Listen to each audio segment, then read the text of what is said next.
Hello everyone, I hope সবাই ভালো আছেন। আলহামদুলিল্লাহ আমি অনেক ভালো আছি।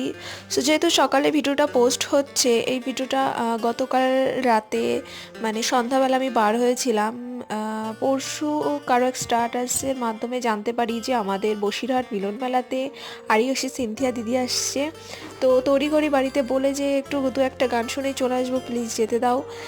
তো আমি সন্ধ্যাবেলায় বেরিয়ে গেছিলাম, আর ট্রেনটা যেহেতু আমার ধরতেই হতো, লাস্ট ট্রেন ছিল 10টা কতই, কিন্তু দুর্ভাগ্যবশত আরিয়সী সিনথিয়া দিদি 10টা বাজতে 20 মিনিট আগেই আসে। যেহেতু তার পুরো গান আমি শুনিনি, একটা হাফ আর তার এন্ট্রিটাই দেখেছি আর মুখটা যাক এটাতেই অনেক খুশি যে একটুখানি তো বলতে পারবো যে তার দেখেছি এত কাছ থেকে। তারপরে কি বলবো, ট্রেনটা পুরো ফাঁকাই ছিল। আর ভয় ভয় মনে তো অবভিয়াসলি ছিল, পুরো ফাঁকা ট্রেন আর ঝিরিঝিরি হাওয়া, ঠান্ডা। তো হাওয়া খেতে খেতে বাড়ি চলে আসি। Tata, bye bye.